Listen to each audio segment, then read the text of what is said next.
कि डॉक्टर लक्ष्मण यादव को छोड़ के बाकी सबको परमानेंट कर दो? आप कहते हैं कि मेरिट से विश्वविद्यालय में नियुक्ति हो रही है? नहीं साहब, लोगों के रिश्तेदार भरे जा रहे हैं, जो शाखा में जा रहा है वो भरा जा रहा है। क्या वजह आपको नजर आती है इसके पीछे? मैं तो आज भी पूरे देश के सामने ये बात कहना चाह रहा हूं, मुझे कारण बताया जाए कि क्यों मेरा सिलेक्शन नहीं हुआ। कहीं तकलीफ है अंदर? फिर से आप वही दुखती रग पे हाथ रख रहे हैं तो निश्चित रूप से वो अफसोस तो रहेगा। ये अंदेशा तो पहले से ही था, लेकिन क्या आपको लग रहा था कि इतना एक कहीं की निर्ममता के साथ में, ब्रूटैलिटी के साथ में इस तरह का एक व्यवहार आपके कॉलेज में जहाँ इतना लंबा वक्त बिताया वहाँ आपको झेलना पड़ेगा? हमने अपने कैंपसेस में तमाम वैचारिक रूप से विरोधियों को जाकर तलवे चाटते हुए देखा है। किसी को प्रोफेसर बनना है, किसी को किसी कमेटी में मेंबर बनना है। इलाके के पहले व्यक्ति रहे, दिल्ली विश्वविद्यालय में पहुंचे और सीना तान करके नौकरी की। मेरी क्लासरूम में मेरे विद्यार्थियों से फीडबैक मांगा गया और मैं आज भी दावे से कह रहा हूं, मेरे विद्यार्थी मेरे कॉलेज में आंदोलन कर रहे हैं। आज तक ऐसा शायद ही कभी हुआ हो। और जो दंगा करने की भाषा बोलता है टीवी पर बैठ करके, मैं तो चुनाव तक नहीं लड़ा साहब अभी तक, किसी पॉलिटिकल पार्टी, किसी संगठन का सदस्य नहीं हूं। मैं एक आजाद ख्याल शख्स हूं जिसके विचारों का पंख है, वो फूले अम्बेडकर पेरियार का है, संविधान का है। लोग कहते हैं कि राजनीति कर रहे थे, बच्चों क्या पढ़ाते हैं? अरे भाई, बच्चों को अगर मैं राजनीति पढ़ाता तो मैं आज तक उस कॉलेज में होता। कि जो भी नीतियां हैं उनके खिलाफ बोलना या बात करना या मंच से कुछ बात करना, इसकी क्या ज़रूरत थी? क्लास में पढ़ाते आराम से पक्की नौकरी हो जाती, अच्छे से घर बार रहता है। इसकी ज़रूरत ही क्यों कि भाई प्रोफेसर है, जाके पढ़ाओ? क्यों ज़रूरी आंदोलन करने की? क्यों ज़रूरी इस तरह से नारे लगाने की? अगर संविधान खतरे में है, अगर देश में विविधता नहीं है, किसी की हकमारी हो रही है, अगर कुछ गलत हो रहा है, तो वो नागरिक का फर्ज बनता है कि मैं बाहर उसके लिए आवाज़ उठाऊं। उन्हें गुमान होगा कि वो एक नौकरी छीन करके खामोश कर देंगे। तो क्या डॉक्टर लक्ष्मण यादव सियासत में कदम रखेंगे? हमारे राजनीतिक जो पुरखे हैं उनमें मान्यवर कांशीराम कहा करते थे कि राजनीति गुरु के लिए है, मास्टर की। हम अम्बेडकरवादी हैं, संघर्षों के आदी हैं। ये नारा अम्बेडकरवादियों की जिंदगी का हिस्सा बन जाता है और जो व्यक्ति सामाजिक न्याय की लड़ाई लड़ते हैं उनकी जिंदगी से संघर्ष कभी नहीं जाता। ऐसी ही कहानी डॉक्टर लक्ष्मण यादव की है, जो कि दिल्ली यूनिवर्सिटी में बीते 14 साल से बतौर एडोक प्रोफेसर पढ़ा रहे थे। यानी वो ठेके पर प्रोफेसर थे, लेकिन अब उनको जब पक्की नौकरी देने का वक्त आया तो उनकी नौकरी को छीन लिया गया। डॉक्टर लक्ष्मण यादव एक जाने माने विचारक हैं और अपने विचारों को लेकर, अपनी बातों को लेकर काफ़ी मशहूर रहते हैं। खासकर इंटरनेट की दुनिया में उनके वीडियोज़ को, उनके स्पीचेस को खूब सराहा जाता है। डॉक्टर लक्ष्मण यादव के साथ जो हुआ उस पर बातचीत करने के लिए खुद डॉक्टर लक्ष्मण यादव हमारे साथ हैं। तो बहुत स्वागत डॉक्टर लक्ष्मण यादव। बहुत धन्यवाद। क्या हालचाल है? और जो हम लोगों ने खबर सुनी कि आपको आपकी नौकरी से हटा दिया गया है, क्या कहानी है वो तो आप बताएंगे ही, लेकिन इसको मैं इस तरह से देखता हूँ कि एक टीचर का जो पेशा है वो उसके अस्तित्व की पहचान होती है कि उसको पढ़ाना है, तो वही उसका अस्तित्व है, वही पहचान है। और जब पहचान पर चोट होती है तो तकलीफ बहुत ज़्यादा होती है। तो सबसे पहला सवाल कि अभी ठीक है, क्या हालचाल है, और ये जो खबर मिली उसके बाद क्या ज़हनियत है? शुक्रिया सुमित भाई। ये कह दिया जाए कि बिल्कुल ठीक है, कोई फ़र्क नहीं पड़ा, तो ये झूठ होगा। क्योंकि हम जिस ज़िंदगी के जिस मोड़ पर हैं, आप अपनी ज़िंदगी के सबसे कीमती दिनों को जिसके साथ खपाते हैं, जिस सपने को पूरा करने के लिए अनगिनत कई सपनों को छोड़ देते हैं, आपसे आपका सपना छीन लिया जाए। जिस क्लासरूम से आपने बहुत कुछ सीखा हो, वहाँ पढ़ाया कम हो, पढ़ा ज़्यादा हो, आपको लगता है कि आप वहाँ जाकर जिंदा होते हैं, आपसे आपकी क्लासरूम छीन ली जाए, तो फिर ये कहना कि बिल्कुल ठीक है, ये ठीक नहीं है। बहुत बुरा वक्त है। इसे संभाल पाना मुश्किल होता है, और वो भी तब ये और मुश्किल हो जाता है जब आपको ये पता चले कि ये सब कुछ होने में कोई आपकी मेरिट, कोई नियम, कोई कानून ये बाधा नहीं बना, आपका सच बोलना बाधा बन गया। वो एक है ना शेर कि मेरे लहजे में जी हजूर न था, मेरा और कोई कसूर नहीं मेरा था। कोई और कसूर न था। तो बस ये है, इसलिए ये थोड़ा मुश्किल वक्त है। और निश्चित रूप से मैंने जिस महाविद्यालय में 14 साल पढ़ाए, उस महाविद्यालय ने हमें बनाया है। उस महाविद्यालय में अब ऐसे लोग आ गए जिन्हें मेरा सच बोलना ठीक नहीं लगा, या यूं कहूं कि मैं उनके सामने झुका नहीं, उनके जैसा बना नहीं, उनकी शर्तों पर बेका नहीं। मैं अपना काम करता रहा। मौका खोज रहे थे वो कि एक बाहर जो लक्ष्मण यादव है उसे कॉलेज के भीतर बहाना बनाकर इसका कुछ नुकसान कर सकें, वो मौका मैंने कभी दिया नहीं। मैंने एकेडमिक डिसिप्लिन को हमेशा जिया है। कॉलेज के बाहर जो कुछ भी मैंने किया उसे कॉलेज के अंदर नहीं जाने दिया। मेरी क्लासरूम का अनुशासन, मेरे पढ़ने पढ़ाने, कॉलेज के काम को करने में इतना भी मौका नहीं मिला। नहीं तो मेरी लड़ाई जिनसे वो कब का मुझे निकाल तो पहले से ही बाहर कर देते अगर मौका मिल जाता। तो ये पूरी कहानी है। इसलिए अभी उन्होंने इसका मौका लिया है कि परमानेंट करने के समय मेरी जगह किसी और को बिठा दिया। तो ये बहुत दुखद है। और असल में ये निजी सवाल है ही मेरे लिए, निजी से बड़ा एक सांस्थानिक सवाल है और देश के हित से जुड़ा हुआ है जी। जो मेरी क्योंकि उसी कॉलेज से मैंने भी पढ़ाई की है जहाँ पर आप पढ़ाते थे, दिल्ली यूनिवर्सिटी का डॉक्टर जाकिर हुसैन दिल्ली कॉलेज है, और वहाँ मेरे भी कुछ सोर्सेज हैं, कुछ मेरे कॉन्टैक्ट्स हैं वहाँ पर। तो कई लोगों से मेरी बातचीत हुई, तो जो मुझे इन्फॉर्मेशन मिली है उसके मुताबिक यही मेरे सामने आया है कि जो सिलेक्शन कमेटी थी उसमें आपके नाम को लेके बहुत ज़्यादा क्लैरिटी थी कि इस आदमी को नौकरी नहीं देनी है। और जहाँ तक मेरी जानकारी है, जो मुझे बताया गया है, सिलेक्शन कमेटी ने जो वहाँ पर चुनने वाले लोग थे उन्होंने बाकायदा इस बात का ऐलान किया कि डॉक्टर लक्ष्मण यादव को छोड़ के बाकी सबको परमानेंट कर दो। क्या ये जानकारी सही है और क्या मतलब इसी तरह की राजनीति वहाँ पर हुई है? असल में इसका कोई प्रमाण मांगे तो प्रमाण होगा नहीं, क्योंकि बातचीत की शक्ल में है। नियम देखिए ये है कि जो परमानेंट सिलेक्शन कमेटी होती है, जैसे हम एडहॉक पर हैं तो इसका मतलब हमारा ओहदा असिस्टेंट प्रोफेसर का है। वो जॉब नेचर ये है कि परमानेंट नहीं है, आपको रिन्यू करते रहेंगे। सैलरी आपको पूरी असिस्टेंट प्रोफेसर की मिलेगी, आपका ओहदा वो रहेगा। फिर उसी पोस्ट पर जब परमानेंट अपॉइंटमेंट होगा तो एक नई सिलेक्शन कमेटी आएगी जिसमें प्रिंसिपल, चेयरमैन, वाइस चांसलर के नॉमिनी, सब्जेक्ट एक्सपर्ट सारे लोग होंगे। सब लोग अप्लाई करेंगे। अप्लाई करने में एक शर्त यूजीसी की बनी हुई है, एकेडमिक परफॉर्मेंस इंडेक्स बनेगा, एपीआई।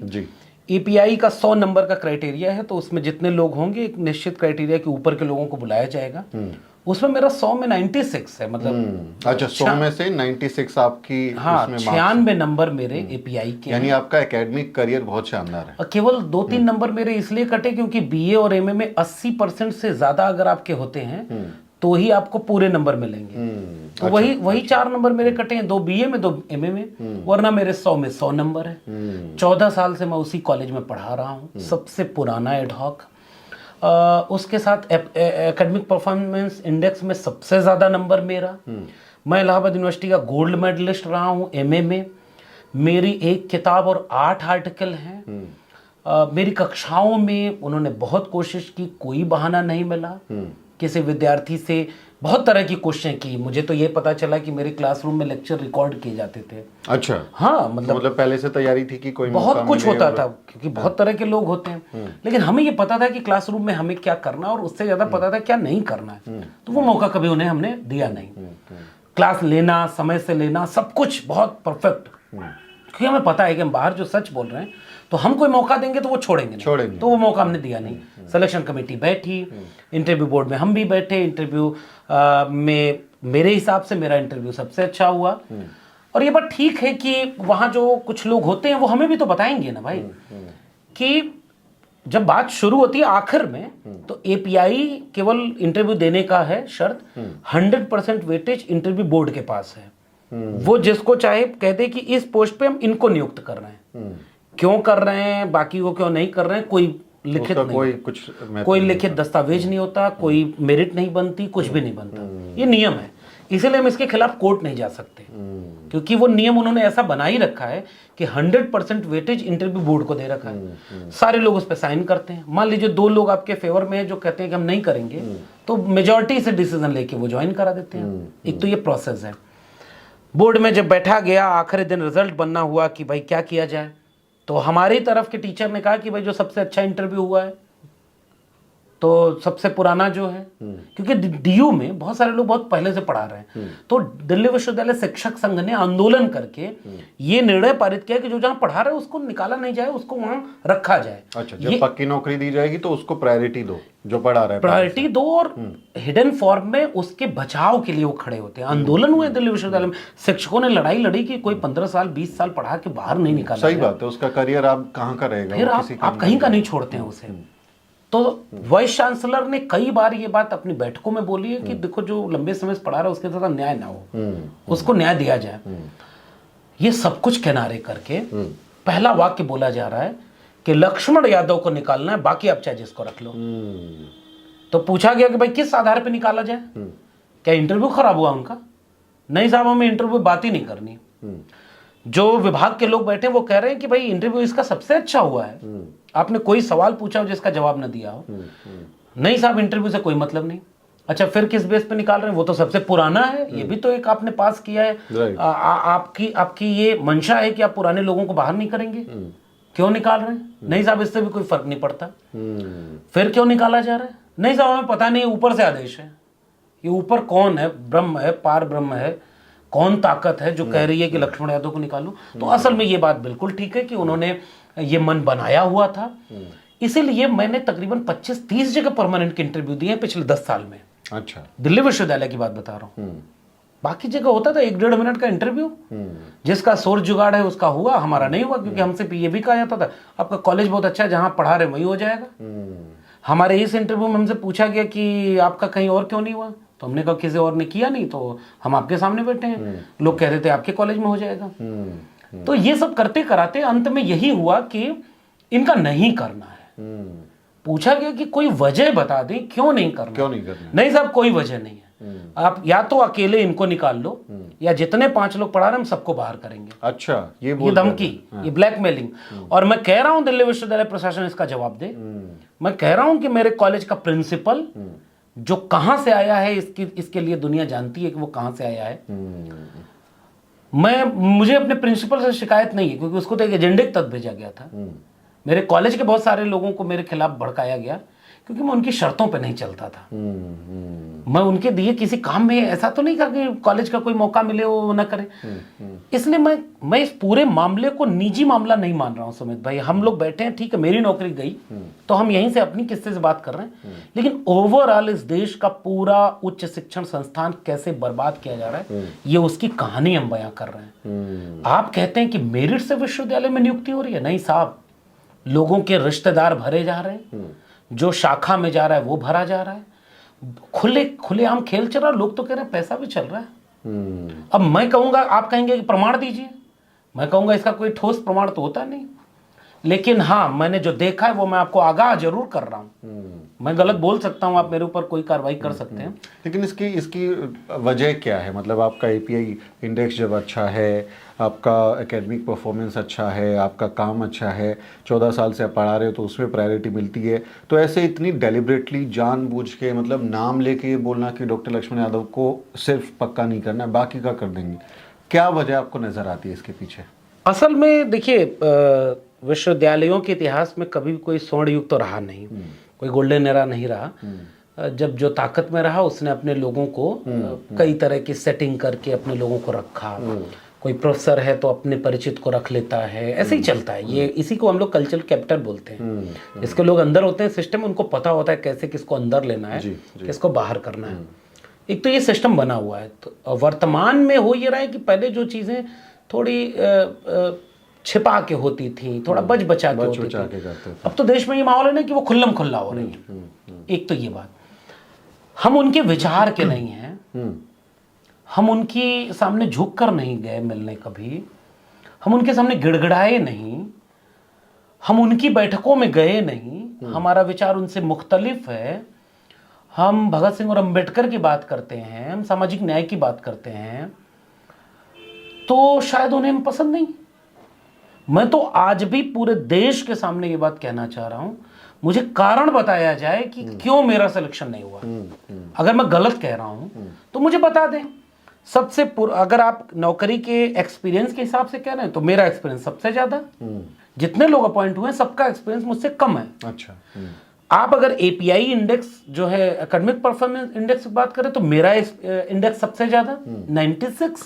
कॉलेज ने मुझे 93 दिया। मेरे गोल्ड मेडल का नंबर वो नहीं दे रहे हैं, फिर भी मैं क्लेम करता हूं कि मेरा 96 नंबर है।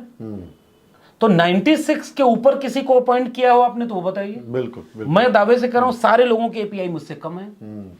तो एक्सपीरियंस नहीं आपने देखा, एपीआई नहीं देखा, इंटरव्यू किसका सबसे बेस्ट हो रहा है ये आपने नहीं देखा, मेरा शोध आलेख किसी से कम हो, मेरा रिसर्च वर्क सबसे ज्यादा है, निकाला क्यों?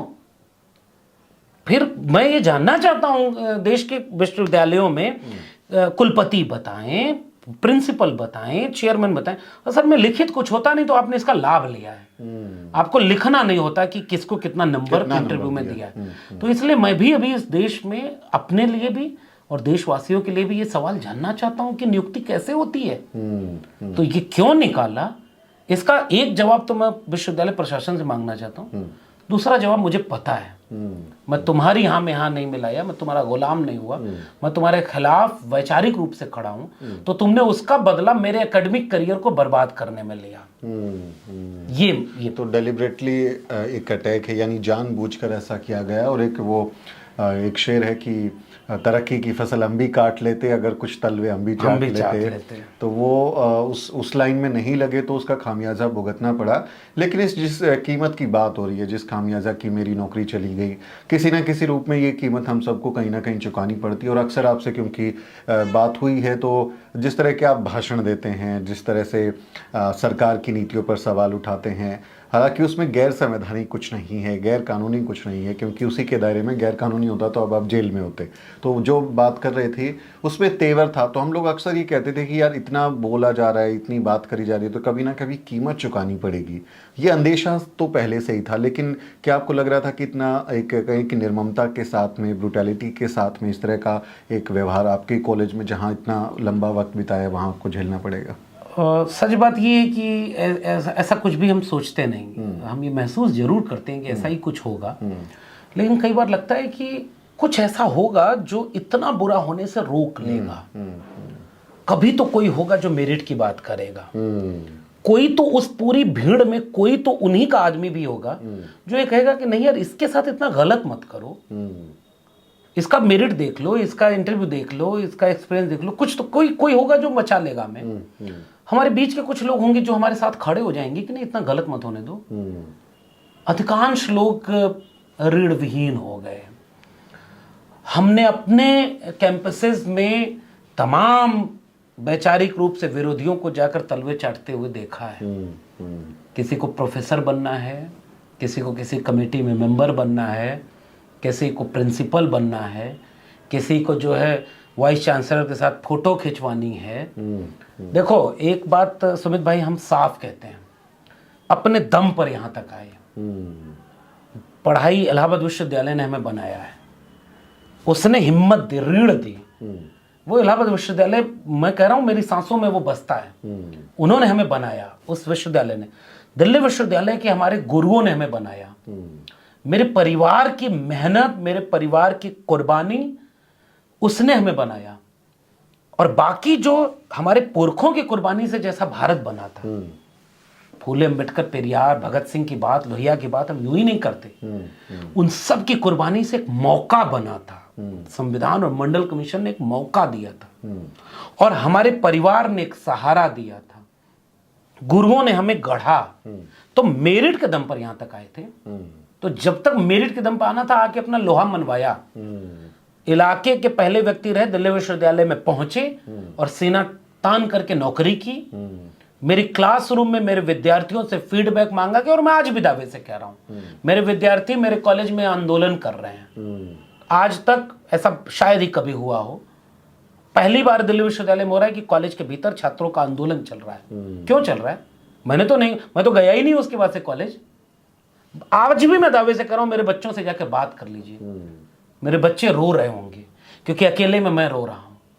मैंने उसे निभाया था, उस पूरे एकेडमिक डिसिप्लिन को निभाया था। मैं जानता था कि मेरे क्लासरूम में ऑडियो रिकॉर्डिंग होती होगी कि ये हमारा वैचारिक विरोधी है, देखो कहीं कोई गलती न करे कि इसको हम लपेट लेंगे। बहुत सारे हमारे लोग कहते हैं, बेचारे लोग, कि राजनीति कर रहे थे। अरे दिल्ली विश्वविद्यालय का प्रोफेसर टीवी पर बैठकर अपनी कक्षाओं में जहर बो रहा है मुसलमानों के खिलाफ। कहो तो मैं करूंगा ये काम, आज मैं दावे से कर रहा हूं। मुझे विश्वविद्यालय मुक्त कर दिया तो बहुत चीजों से मुक्त किया है ना। मैं एक एक का पर्दाफाश करूंगा। और वो आज जेल में नहीं है, लेकिन उमर खालिद जेल में है, विश्वविद्यालय के शोधार्थी जेल में है, मेरे प्रोफेसर हनी बाबू जेल में है। आज तक इन सब पर गुनाह साबित नहीं हुआ है, चल रहा है अभी केसेस। और जो दंगा करने की भाषा बोलता है टीवी पर बैठ करके, मैं तो चुनाव तक नहीं लड़ा साहब अभी तक, किसी पॉलिटिकल पार्टी, किसी संगठन का सदस्य नहीं हूं। मैं एक आजाद ख्याल शख्स हूं जिसके विचारों का पंख है, वो फूले अम्बेडकर पेरियार का है, संविधान का है। उससे मैं उड़ रहा हूं, जिसकी छूट मुझे विश्वविद्यालय ने दी है। क्योंकि एक टेक्निकल पॉइंट है, हम सरकारी मुलाजिम नहीं होते, हमारी नौकरी सरकार ने नहीं दी है। ऑटोनॉमस बॉडी होती है यूनिवर्सिटी, और उस यूनिवर्सिटी के अंदर एक ट्रस्ट होता है, गवर्निंग बॉडी होती है जो कॉलेज की होती है। तो वो गवर्निंग बॉडी के हम एम्प्लॉय होते हैं। इसलिए विश्वविद्यालय का प्रोफेसर चुनाव भी लड़ सकता है, अच्छा, राजनीति भी कर सकता है, कुछ भी कर सकता है। एक तो ये नियम है, इसलिए। और वैसे तो मैंने कभी चुनाव लड़ा नहीं। लोग कहते हैं कि राजनीति कर रहे थे, बच्चों क्या पढ़ाते। अरे भाई, बच्चों को अगर मैं राजनीति पढ़ाता तो मैं आज तक उस कॉलेज में होता। आज उनकी सरकार 9 साल से है, कब का मुझे निकाल फेंक देते। कहाँ बचपने में जीते हमारे लोग। लेकिन ये इतना मतलब कि जो भी नीतियां हैं उनके खिलाफ बोलना या बात करना या मंच से कुछ बात करना, इसकी क्या ज़रूरत है? क्लास में पढ़ाते आराम से पक्की नौकरी हो जाती है, अच्छे से घर बार रहता है। इसकी ज़रूरत ही क्यों कि वही प्रोफेसर है, जाके पढ़ाओ? क्यों ज़रूरी आंदोलन करने की, क्यों ज़रूरी इस तरह से नारे लगाने की ज़रूरत क्या है? मेरे सिलेबस में अगर लगा हुआ है कि मेरा तेरा मनवा कैसे खोई रे, कबीर को मुझे पढ़ाना मेरी कक्षाओं में। मैं कहता कागज की, तू कहता कागज की लेखी, मैं कहता आँखन की देखी, मैं चाहता सुलझावन हारी, तू देता उलझाई रे, मुझे वो पढ़ाना है। मेरी एकेडमिक ट्रेनिंग इस बात की हुई है कि आप अपने विद्यार्थियों में रीढ़ पैदा करेंगे, उन्हें सच से वाकिफ कराएंगे, उन्हें एक बेहतर दुनिया बनाने के लिए एक बेहतर नागरिक के रूप में तैयार करेंगे, जिसके पास अपनी एक रीढ़ हो, जिसके पास अच्छी समझदारी हो देश दुनिया के बनाने की। मैं चाहता हूं कि मेरे क्लासरूम बहुत खूबसूरत बने, डाइवर्सिटी हो उसमें, गरीब कमज़ोर मजलूम के भी बच्चे पढ़ें, हर जाति बिरादरी के बच्चे पढ़ें, हर धर्म के बच्चे पढ़ें, एक खूबसूरत क्लासरूम हो, मेरा एक खूबसूरत कॉलेज हो। मैंने 10 साल तो इसी के लिए पढ़ाया, मैंने कोई आंदोलन नहीं किया था, बाहर कुछ थोड़ा बहुत किया, वो बात अलग है। और 10 साल के बाद जब ये पिछले 4-5 साल से ये सब शुरू किया, तो इसलिए शुरू किया कि मेरे बाहर की दुनिया अगर खूबसूरत नहीं होगी तो मेरी क्लासरूम कैसे खूबसूरत होगी। बाहर मैं कुछ और होऊंगा और क्लासरूम में मैं जाके अभिनय करूं, मैं बाहर किसी की दलाली करूं और क्लासरूम में आके कहूं कि खुददारी करो। मेरा ज़मीर मुझसे ये इम्तिहान लेता है कि आपकी शख्सियत क्या है। कबीर को पढ़ाने के लिए, कबीर को जीने के लिए, वो सच की बात जो क्लासरूम में हो रही है, अगर बाहर गलत हो रहा है मैं न बोलूं, तो दोनों बातें मैं एक साथ कह रहा हूं। टेक्निकली विश्वविद्यालय अनुदान आयोग, दिल्ली विश्वविद्यालय की कोई शर्त मुझे रोकती नहीं है कि मैं ऐसा नहीं कर सकता। और वैचारिक रूप से, कॉन्सेप्चुअली अगर हम कहें तो विश्वविद्यालय ज्ञान के मंदिर उनकी भाषा में देखिए निकलता भी है, ज्ञान के केंद्र होते हैं। विद्यालय, विश्वविद्यालय, ग्लोबल नॉलेज। तो ग्लोबल नॉलेज के लिए जरूरी है कि हम प्रोफेसर होने के साथ साथ एक नागरिक भी हैं। तो हम हर उस चीज पर आलोचना कर सकते हैं जिसको हम जरूरी समझते हैं। अगर संविधान खतरे में है, अगर देश में विविधता नहीं है, किसी की हकमारी हो रही है, अगर कुछ गलत हो रहा है, तो वो नागरिक का फर्ज बनता है कि मैं बाहर उसके लिए आवाज उठाऊं। तो विश्वविद्यालय का कोई नियम मुझे रोकता नहीं है। मैं अपनी कक्षाओं की कोई चीज कुर्बान करके वहां नहीं बोलता, ऐसा बहुत सारे लोग करते हैं। कक्षा के भीतर जब मैं होता हूं तो मेरे पास एक सिलेबस है, विद्यार्थी हैं, उसके लिए मैं अपना काम करता हूं। तो जो मैं कक्षा में पढ़ाता हूं उसको पब्लिक में थोड़ा ही बताऊंगा, और पब्लिक में मेरा फेस वही है जो मैं बाहर काम कर रहा हूं। तो लोगों को यह भ्रम हो जाता है कि हम कक्षाओं में नहीं है। साहब, हम नहीं होते तो अब तक हम कब के बाहर कर दिए गए। इतना समय देते ही नहीं। इतना समय वो क्यों दिए? वो मौका ढूंढ रहे थे कि परमानेंट का अपॉइंटमेंट होगा तभी से बाहर करेंगे। मेरे ऊपर कमेटी बिठाई गई, मुझसे सवाल पूछा गया कि आपने प्रधानमंत्री का आलोचना की। आप सोशल मीडिया पर दिल्ली विश्वविद्यालय ठेके पर प्रोफेसर लिखे हुए हैं, तो क्या दिल्ली विश्वविद्यालय से आपने परमिशन ली? मैं लेटर भी जारी करूंगा आपके सामने। अच्छा। हाँ, तो मैंने उसके जवाब में ये पूछा कि मुझे वो क्लॉज बताया जाए जिसमें दिल्ली विश्वविद्यालय से परमिशन लेनी थी सोशल मीडिया पर। अरे मेरी पहचान में है कि असिस्टेंट प्रोफेसर कहाँ? दिल्ली विश्वविद्यालय में। अच्छा, मैं ये बात मैं नहीं बता रहा हूँ, लोग कह रहे हैं। आप कह रहे हो असिस्टेंट प्रोफेसर, दुनिया मुझे प्रोफेसर कहती है। कई बार मैंने लोगों को मना किया कि नहीं, मैं प्रोफेसर नहीं हूं, मैं असिस्टेंट प्रोफेसर हूं। उसमें मैंने चीख चीख करके इस देश में बोला कि मैं ठेके पर प्रोफेसर हूं।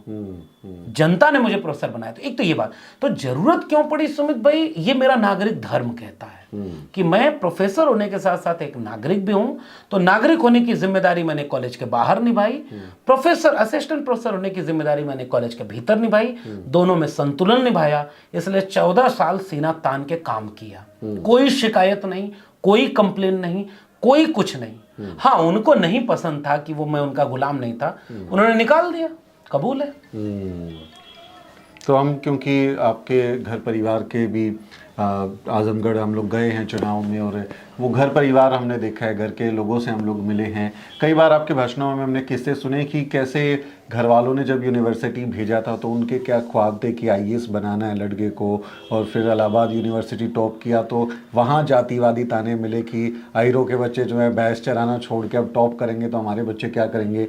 तो अब कहीं कहीं वो अंदर का चोटता है कि यार जो सपने परिवार के थे, जो मेहनत हमने की है और एक लंबी यात्रा है, वो ऐसा ही नहीं कि अचानक से आप किसी मुकाम पे पहुंच गए हैं। कहीं तकलीफ है अंदर? फिर से आप वही दुखती रग पे हाथ रख रहे हैं, तो निश्चित रूप से वो अफसोस तो रहेगा। घर वाले बार बार कहते थे कि कुछ मत करो, दुनिया में तुम ही अकेले ये सब करने भगत सिंह वाले, बनना जरूरी है, क्यों बन रहे हो? अच्छा, मेरे पिता का थोड़ा बहुत अक्स था, वो इस तेवर के थे घर में, हालांकि इस तेवर का माहौल भी मिला, लेकिन फिर भी कोई घर वाला ये कतई नहीं चाहता कि कोई अपनी नौकरी कुर्बान करने की हद तक जाकर कोई काम करे। खुद हमसे अगर आप पूछेंगे तो मैं सारी उम्र अपनी कक्षाओं के आसपास जीना चाहता था। मैं बार बार कह रहा हूँ कि मेरी कक्षाओं ने मुझे बनाया है। जिन कक्षाओं में बैठकर मैंने जिंदगी के सबक सीखे और जिन कक्षाओं में बैठकर मैंने विद्यार्थियों के सामने पढ़ाते हुए बहुत कुछ सीखा, उससे कोई आपसे छीन ले, मतलब ये तोड़ कर रख देने वाला है। तमाम विकल्प छोड़कर इस करियर को चुना, क्योंकि इससे जीने की जब ललक लगी तो इसमें मजा आया कि यार ये काम है जो मन का काम है, इसमें हम वो कर सकते हैं जो हम चाहते हैं। आईएएस बन के भी तो लोग गुलाम हैं यार। यहाँ हर साल नए बच्चे होंगे, उनसे रूबरू होंगे, और इसलिए इसे करियर के रूप में चुना। और हमेशा ये था कि परमानेंट होंगे तो इसे निभाएंगे, बाकी काम चलते रहते हैं। तो ये जब कोई छीन ले तो निश्चित रूप से अचानक से एक शून्य जैसा कुछ बन गया। खासकर करियर के लिहाज से मैं कहूँ तो आज से मैं एक अंधेरे में हूँ, और कल मेरे साथ क्या होगा मुझे नहीं पता, मेरा घर कैसे चलेगा मुझे नहीं पता। हम वो लोग थे जिनके घड़े में ऊपर से पानी आता था तो नीचे कई तरह के उसमें सुराख पहले से थे, उन्हें भरना था हमें, तो सब कुछ उसमें लगा। तो आगे बिल्कुल अनिश्चितता है, वो अनिश्चितता घर वालों में भी है, वो हमारे लिए भी है। लेकिन हाँ, इतना जरूर कहूँगा कि धीरे धीरे जैसे मुझे समझ में आया वैसे मेरे घर वालों को भी समझ में आया कि यार ये कोई काम गलत तो नहीं कर रहा। ये जो बोलता है उसमें कोई बात ये गलत नहीं बोलता, लोग तारीफ करते हैं इसकी, और दुनिया इसकी इज्जत कर रही है। आज भी ये निडर होकर बोलता है क्योंकि सच बोलता है।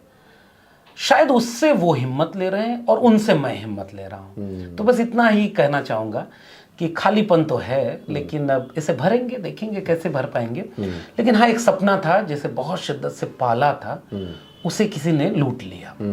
तो नौकरी तो छीन ली, हिम्मत छीन पाएंगे? कतई नहीं, वो नौकरी के पहले भी थी, नौकरी के बाद भी रही। उसी हिम्मत से ये नौकरी पाई थी, और ये जानते हुए भी कि उस हिम्मत के चलते कुछ और भी कर रहा हूं। लोगों से कहा गया कि फेसबुक डिलीट कर दो, नए अकाउंट बनाओ, चलो हम तुम्हें वहां फला जगह ले चलते हैं, वहां की कुछ जिम्मेदारी ले लो, फला प्रोफेसर के चैम्बर में बैठना उठना शुरू कर दो, उनके लिए कुछ लेख लिख दो। अभी तो मैं आऊँगा परत दर परत एक एक, और मैं किताब लिखने वाला हूँ, आपके चैनल पे बोल भी दे रहा हूँ। इस पूरी अपनी 14 साल की यात्रा पर एक पूरी आत्मकथात्मक किताब है मेरी, और शायद उसका नाम भी रखूंगा ठेके पर प्रोफेसर। और फिर मैं वो परतें उघाड़ूंगा। तो वो कभी नहीं किया। किताब कलम हाथ में थी और उसके बाद मेरी कक्षाएं, इनके बीच में और कुछ कभी आया नहीं। तो वो चीज हिम्मत देती है। उसी ने हिम्मत दिया कि किसी प्रोफेसर की चापलूसी मत करो, किसी का झोला नहीं उठाने गया, किसी प्रोफेसर से नौकरी की भीख नहीं मांगने गया, किसी जगह पर खड़े होकर के ये नहीं कहा कि हम आपकी गुलामी करेंगे, हमें परमानेंट कर दो, मेरा परिवार बर्बाद हो जाएगा, मुझे कभी नहीं कहा करने। वो वही हिम्मत थी। वो मिर्जा गालिब का शेर है ना, घर में था क्या कि तेरा गम उसे गारत करता, वो जो रखते थे हम एक हसरते तामीर सो है। हसरते तामीर का अर्थ होता है कुछ भी नया करने की हसरत, उम्मीद, सपना, वो है। और वो उसी ने ये नौकरी दी थी। आज नौकरी छीनी है। उन्हें गुमान होगा कि वो एक नौकरी छीन करके खामोश कर देंगे। शायद उन्हें नहीं पता कि हाँ, उन्होंने भीतर से मुझे थोड़ा सा खामोश किया है। बाहर तो मुझे पता था। इसलिए मैं कहता हूं कि नौकरी छीनी नहीं है, मैंने नौकरी ठुकरा दी, क्योंकि अब ये नौकरी गुलामी की तरफ ले जा रही थी। इसलिए आगे लड़ाई लड़ेंगे, और ये निजी लड़ाई नहीं है। एक बेहतर दुनिया बनाने के लिए एक ख्वाब चुना था। आज तक सैकड़ों जगह जाके बोला हूं। मुझे पता है मुझे क्या बोलना है, क्या नहीं बोलना है। आरएसएस के हेडक्वार्टर के बगल में जाकर भाषण दिया हूं, और तमाम अधिकारियों का, जो परिचित अधिकारी हैं, वो मुझसे कहते हैं कि आपकी एक एक चीज रिकॉर्ड की जाती है। तो अभी हो गया ना उसका फैसला? हाँ, तो वो उस तरह फैसला हो जहां मैं कुछ नहीं कर सकता। लेकिन मैं कहना ये चाहता हूं कि मैंने कभी वो लकीर पार नहीं की जिससे मैं फंस सकूं। उन्हें मौका नहीं मिला आज तक कि मुझे जेल में डाल सकें, मुझे मेरी नौकरी छीन सकें। इसलिए ये कायराना कदम उन्होंने चुन लिया। मैं इसे कायराना कदम चुन रहा हूं। तुम्हें अगर मुझसे लड़ना था तो वैचारिक रूप से सामने से लड़ते, मुझे वैचारिक रूप से लड़ते, मेरे एकेडमिया पर लड़ते, मेरे इंटरव्यू में लड़ते, मेरिट पे लड़ते ना। मेरिट पे दावा किया जाता है मेरिट मेरिट मेरिट, उसका उसी के साथ कंपेयर कर ये तुमने पीछे से हमला कर दिया। तुम कमजोर लोग हो, इसलिए तुमसे किस बात का डरना। इसलिए छीनी है नौकरी, ठुकरा दी हमने नौकरी, क्योंकि हमने चुना था ये कदम। बहुत कुछ खोकर तो ये हिम्मत पाई है। अब इसे ऐसे कैसे जाने देंगे? अब इसे ऐसे कैसे जाने देंगे? हिम्मत का ही सारा खेल है। कल हमने इस पर एक खबर पे कि आपकी नौकरी चली गई है, तो उस पर एक वीडियो किया, तो कुछ लोगों ने कमेंट किया। उसमें एक इंटरेस्टिंग कमेंट था। उन्होंने लिखा था कि प्रोफेसर साहब, अभी तक तो आप जो हैं कहीं ना कहीं एक संस्था से जुड़े हुए थे, अब आज़ाद हो गए हैं तो सियासत में आ जाइए, और अब जो है पूरी दमखम के साथ राजनीति में हिस्सा लीजिए और खुल के लड़ाई लड़िए। तो क्या डॉक्टर लक्ष्मण यादव सियासत में कदम रखेंगे? हमारे राजनीतिक जो पुरखे हैं, उनमें मान्यवर कांशीराम कहा करते थे कि राजनीति गुरु किल्ली है, मास्टर की। बाबा साहब भी राजनीति करते थे। मतलब लोग कहते हैं कि वो पढ़ लिख करके प्रोफेसर बने। बाबा साहब ने आंदोलन किया, अपने समाज को जगाने के लिए भाषण दिए, किताबें लिखी। मैं किताबें लिखूंगा, मैं बाबा साहब को और पढ़ूंगा, लोहिया को पढ़ूंगा, कांशीराम को पढ़ूंगा, तो एक तो ये काम करूंगा। तो मेरे पुरखों ने मुझे ये सिखाया है। डॉक्टर राम मनोहर लोहिया कहते थे कि अगर अच्छे लोग राजनीति में नहीं आएंगे तो बुरे लोगों की राजनीति के शिकार होंगे। हम आज भी जो कर रहे हैं बेसिकली ये राजनीति है। लेकिन हाँ, जो लोग पूछते हैं उस अर्थ में राजनीति का मतलब ये होता है चुनाव लड़ना, किसी पॉलिटिकल पार्टी को ज्वाइन करना। मुझे इससे कतई गुरेज नहीं है। मैं जानता हूं कि मैं अगर चुनाव नहीं लड़ूंगा तो कोई और लड़ेगा। अच्छा, मैं ये जानता हूं कि मेरे कॉलेज में पढ़ाया क्या जाएगा, सिलेबस कौन बनाएगा, प्रिंसिपल कैसे बनेगा, वाइस चांसलर कैसे बनेगा, सीट कितनी होगी, फेलोशिप मिलेगी या नहीं मिलेगी, कौन सी नई स्कीम आएगी, क्या पूरा डिजाइन होगा। मैं अब अभी चूंकि हम लोग बात एकेडमिया पे कर रहे हैं तो इसी से उदाहरण ले लूं। ये सब कुछ कौन निर्णय ले रहा है? राजनीति। किसी प्रोफेसर वाइस चांसलर में हिम्मत नहीं है कि वो सिलेबस बनाए। साहब, ऊपर से सब कुछ आता है। जैसे ऊपर से फरमान आया ना कि लक्ष्मण यादव को निकालो, वही ऊपर से फरमान आता है कि सिलेबस ऐसा बनाओ, नई शिक्षा नीति में शिक्षा बेचो। तो सब कुछ तो राजनीति तय करती है। तो हम राजनीति को क्यों ना तय करें? उचित समय आएगा, वैचारिक रूप से मुझे अनुकूल लगेगा तो मैं राजनीति में आऊंगा, इसमें मुझे कोई गुरेज नहीं है। फिलहाल मेरी कक्षाएं मुझसे छीनी गई हैं, मेरा करियर छीना गया है, लेकिन फिर भी मैं किताबों के इर्द गिर्द रहूंगा। अगले कुछ ही महीनों में मेरी कुछ किताबें आएंगी, जो काम रुके पड़े थे वो काम करूंगा, लोगों के बीच जाता रहूंगा उनसे हिम्मत लेने, और जब समय आएगा तो राजनीति की जाएगी। समय आएगा तो राजनीति भी की जाएगी, और जब व्यवस्था परिवर्तन की बात आती है, कुछ बदलने की बात आती है, तो फिर गुरुकुल्ली से कैसे परहेज किया जाए, ये बात तो हमारे पुरखे कह कर गए हैं। हम आपको हिम्मत देने की कोशिश करते हैं। हमें पता है कि जो तकलीफ़ आपसे गुजर रहे हैं वो आप समझ सकते हैं, क्योंकि पहचान है। मैंने जब नौकरी छोड़ी थी तो इसी तरह के अनुभव थे, हमें भी इन सब से गुजरना पड़ा था। लेकिन अंधेरा ज़रूर होता है, उसके बाद उजियारा आएगा, रोशनी आएगी, और हम फिर जो हैं खिलखिला कर उठ खड़े होंगे। तो हिम्मत के साथ लगे रहें। डॉक्टर लक्ष्मण यादव का हौसला बढ़ाएं। आप इनकी बातों पर क्या सोचते हैं, इनके साथ जो हुआ उस पर आपकी क्या ओपिनियन है, कमेंट करके ज़रूर लिखें। आपसे अपील है कि वीडियो को शेयर करें, ताकि ये ज़रूरी जो चर्चा है, ये इसलिए मैं चर्चा कर रहा हूँ कि ये अगर आप समझे कि सिर्फ डॉक्टर लक्ष्मण यादव का मसला है, सिर्फ उनका मसला नहीं है, बल्कि SC ST OBC माइनॉरिटी समाज के जो वंचित तबकों के शिक्षक, जो एलिजिबल शिक्षक हैं, जो मेरिटधारी शिक्षक हैं, वो जब यूनिवर्सिटी की दहलीज लांघते हैं तब उनकी कैसे हकमारी की जाती है, कैसे उनको घेर कर उनका शिकार किया जाता है, उसका उदाहरण डॉक्टर लक्ष्मण यादव हैं। इसलिए हमें लगा कि ये ज़रूरी बातचीत आप तक पहुंचनी चाहिए। इस वीडियो को शेयर करें और हमारे चैनल को ज़रूर सब्सक्राइब करें। मेरा नाम सुमित चौहान है और इस वीडियो स्टोरी में मेरी मदद कर रहे हैं मेरे सहयोगी मोहित। अगले किसी वीडियो में मुलाकात होगी। बहुत बहुत शुक्रिया डॉक्टर लक्ष्मण यादव। जय भीम। बहुत धन्यवाद। जय भीम।